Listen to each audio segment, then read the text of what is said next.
प्रिय बच्चों, आप सभी ने मुझे मातृभूमि का मान चैप्टर एक्सप्लेन करने के लिए कहा है।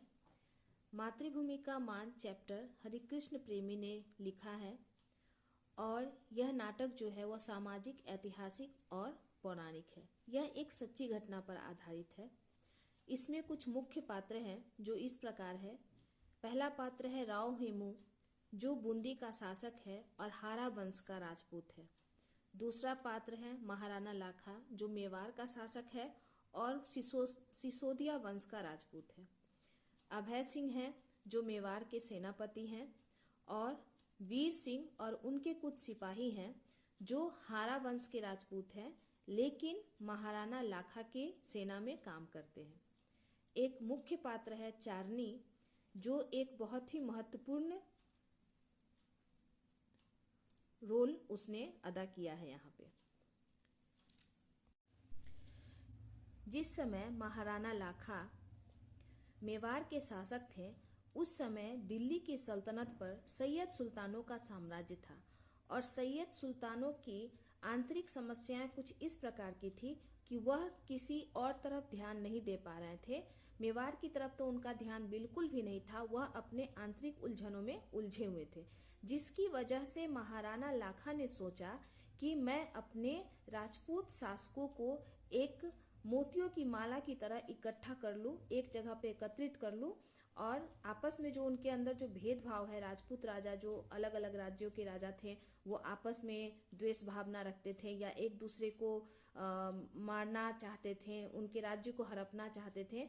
वो चाह रहे थे, महाराणा लाखा चाह रहे थे कि वो सभी संगठित हो जाए। तो उसके लिए एक ऐसे स्ट्रांग पर्सन का होना बहुत जरूरी था जो सबको एक सूत्र में बांध सके। तो महाराणा लाखा ने इसी चाहत के दरमियान सभी शासकों को अपने अंदर लेना शुरू किया, सभी राजपूत राजाओं को अपने अंदर लेना शुरू किया, जिसमें उन्होंने किसी को प्रेम से अपने अंदर लिया, किसी के ऊपर आक्रमण करके उस राज्य को अपने अंदर मिलाया। और इसी क्रम के दरमियान उन्होंने अभय सिंह को राव हेमू के पास, जो कि बूंदी के शासक थे, उनके पास भेजा कि वह उनकी अधीनता स्वीकार कर ले। राजाओं का एक अपने अधीन करने का एक तरीका होता था कि या तो आप बातों से हमारी बात मान जाओ या फिर युद्ध करो। दोनों में से कुछ एक काम आपको करना पड़ेगा और आपको हमारी अधीनता स्वीकार करनी पड़ेगी। या तो आप युद्ध करके जीत जाओ तो आप मेरे अधीन नहीं रहोगे, और नहीं तो हारोगे तो मेरे अधीन आओगे, और नहीं अगर आप लड़ाई नहीं करना चाहते हो तो आप ऐसे ही बातों से एक सामंजस्य के दरमियान मतलब आप हमारे अंदर आ जाओ।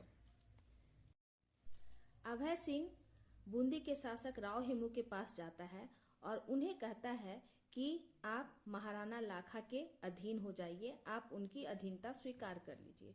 राव हेमू इस बात को बिल्कुल नहीं मानना चाहते हैं, क्योंकि उन्हें अपनी वीरता पे, अपनी मातृभूमि पे बहुत मान है और वह किसी की अधीनता स्वीकार करना नहीं चाहते हैं। उन्होंने अभय सिंह को साफ साफ शब्दों में मना कर दिया कि यदि प्रेम से आप कुछ कहो तो मैं आपकी बात मान भी लूं, लेकिन यदि आप मुझे जबरन मजबूर करोगे कि मैं महाराणा लाखा की अधीनता स्वीकार कर लूं तो यह हरगिज नहीं हो सकता, क्योंकि यदि सिसोदिया वंश राजपूत हैं, उनकी रगों में खून बहता है तो हमारी रगों में भी खून बहता है और हम भी किसी से कम नहीं हैं।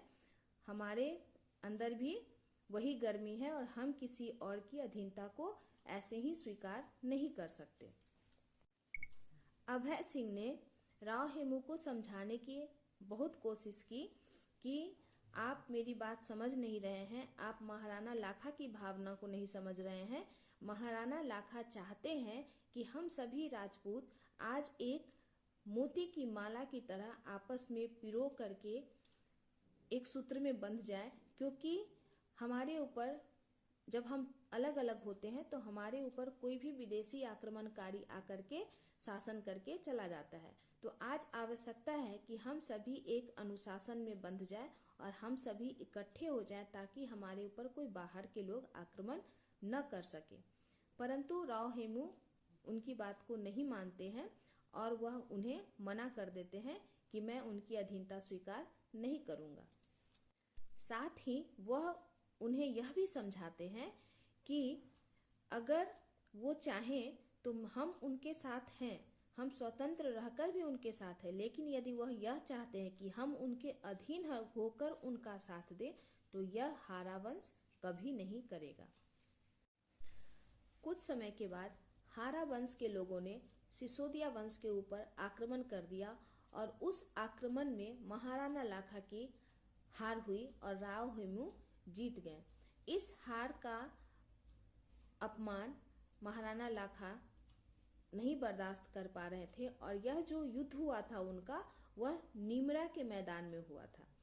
कोई भी युद्ध होता है तो उसके लिए एक जगह फिक्स होती है कि मतलब एक लोगों से दूर में एक मैदान होता है, मतलब जहाँ पे लोग नहीं रहते हैं ताकि किसी लोग को नुकसान न पहुँचे, किसी आम लोगों को किसी तरह का नुकसान न पहुँचे, इसके लिए लोगों से दूर हट करके एक खुले मैदान में युद्ध किया जाता है। तो उसी तरह का एक मैदान था नीमरा का मैदान, जहाँ पे इन दोनों का युद्ध हुआ था और उस युद्ध में महाराणा लाखा हारा वंश से हार गए थे। महाराणा लाखा इस हार के अपमान को नहीं सह पा रहे थे और उन्हें बहुत बेचैनी सी महसूस हो रही थी। वो उस अपमान को बर्दाश्त नहीं कर पा रहे थे और वो चाह रहे थे कि वो उस अपमान का बदला ले। अभय सिंह ने उन्हें बहुत समझाने की कोशिश की कि यह छोटी सी बात है, आप इस बात को अपने दिल से इतना मत लगाइए। हारा वंश भी जो हैं वह भी राजपूत हैं, वह भी वीर हैं, आप भी राजपूत हैं, इसमें कोई संदेह नहीं है, आप वीर हैं।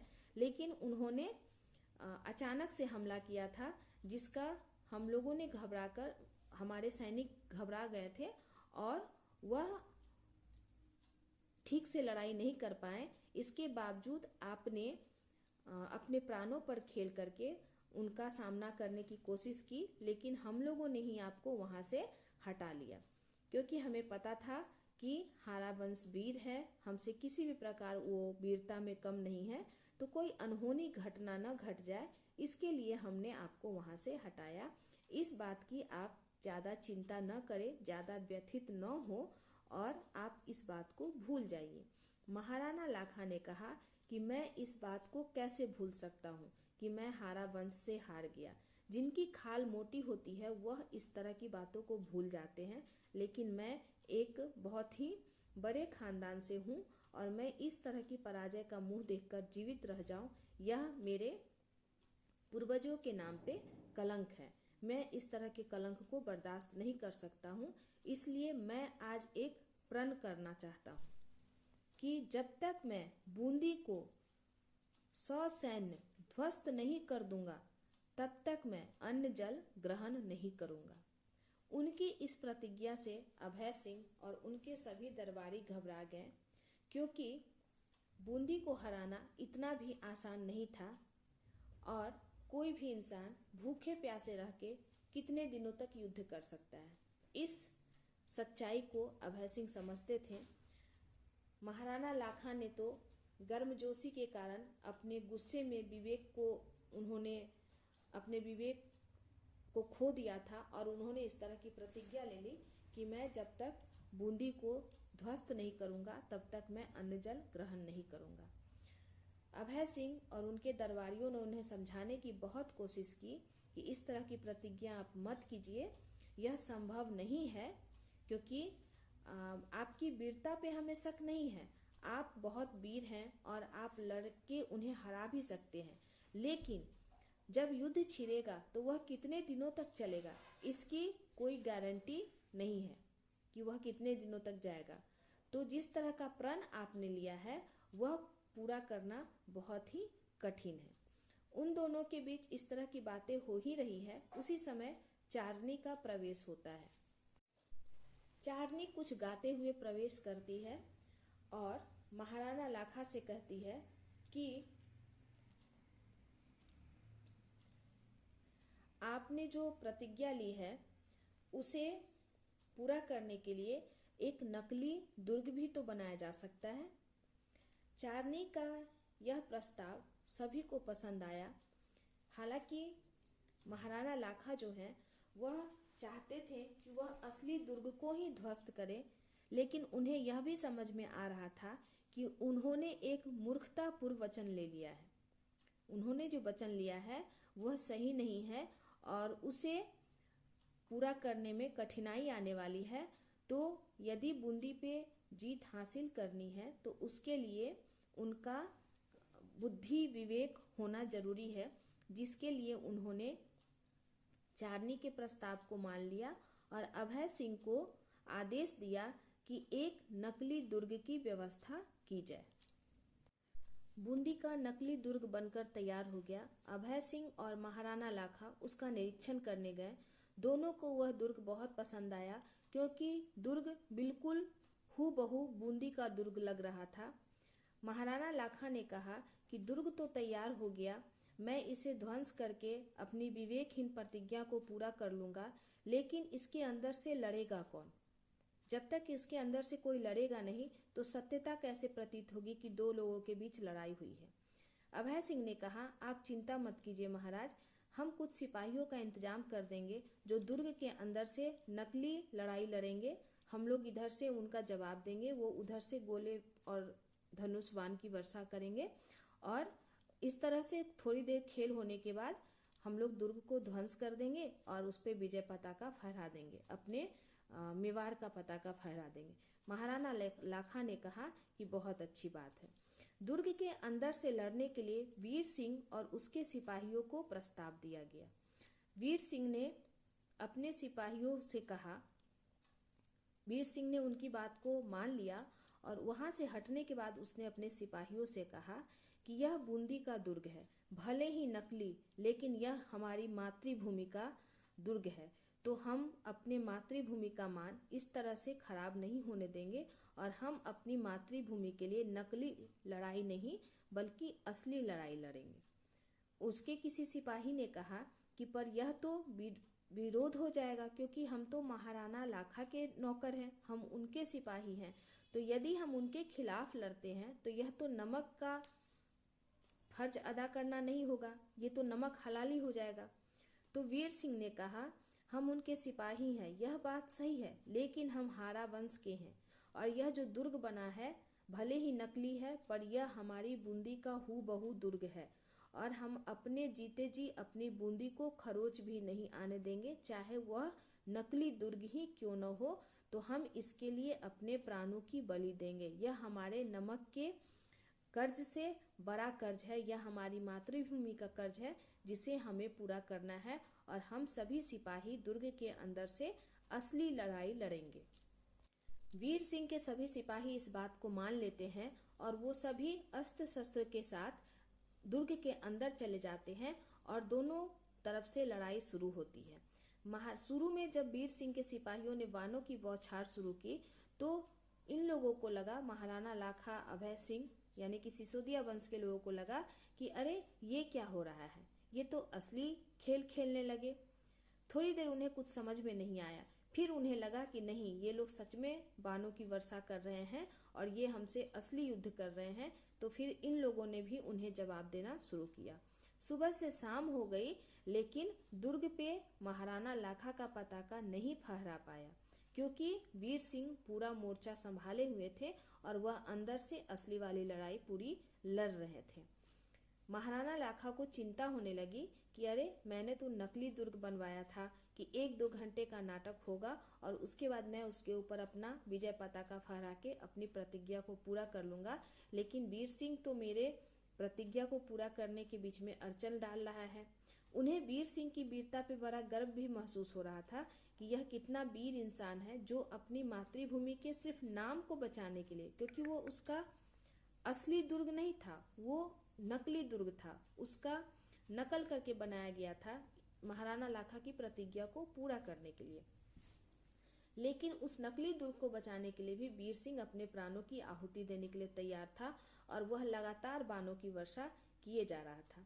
महाराणा लाखा नहीं चाहते थे कि वीर सिंह वीर गति को प्राप्त हो, क्योंकि वह उनकी वीरता से बहुत प्रभावित हो रहे थे, पर वह मजबूर भी थे क्योंकि उन्होंने एक प्रतिज्ञा ले ली थी और उस प्रतिज्ञा को पूरा करने के लिए वह वचनबद्ध थे, जिसकी वजह से दोनों तरफ से घमासान लड़ाई होती रही और अंत में एक विस्फोट के साथ बूंदी का दुर्ग जो है वह ध्वंस हो गया और उसके साथ ही वीर सिंह वीरगति को प्राप्त हो गया।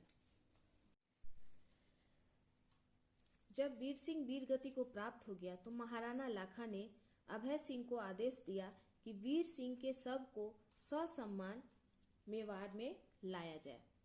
जब वीर सिंह के शव को मेवाड़ में लाया गया तो चारनी ने महाराणा लाखा से कहा कि महाराज, अब तो आपके दिल को शांति मिल गई, आपने बूंदी के दुर्ग को ध्वस्त कर दिया। इस पर महाराणा लाखा बड़े लज्जित हुए और उन्होंने कहा कि चारनी, मैं खुद पछतावे में हूँ, तुम मुझे और आत्मगलनानी से मत भरो। मैंने एक बहुत ही वीर सिपाही को खो दिया है। मैंने हारा वंश के लोगों को कमजोर समझा, यह मेरी गलती थी। और उन्होंने अपने अभय सिंह को आदेश दिया कि वीर सिंह के सबको ससम्मान संस्कार उनका किया जाए। उसी समय वहां पे बूंदी के शासक राव हेमू आते हैं और महाराणा लाखा से कहते हैं कि वीर सिंह ने हमें अपनी मातृभूमि के मान को बचाए रखने की बहुत बड़ी सीख दी है और हम सब मिलकर के इकट्ठे होकर के अपने मेवाड़ को बचाने के लिए, अपने भारतवर्ष को बचाने के लिए हम सभी एक सूत्र में बंध जाएंगे और बाहर के आक्रमणकारियों से अपने देश की रक्षा करेंगे। और इस प्रण के साथ सभी लोगों ने वीर सिंह के शव के आगे अपना मस्तक झुकाया और एक मामूली से सिपाही ने बड़े बड़े राजाओं को अपनी मातृभूमि का मान रखने की सीख दे दी कि अपनी मातृभूमि का सिर्फ नाम ही काफ़ी है और उनके नाम को भी कलंक नहीं लगने देना चाहिए और उनके लिए अपने प्राणों की बलि भी देनी पड़े तो वह भी सहर्ष स्वीकार कर लेना चाहिए।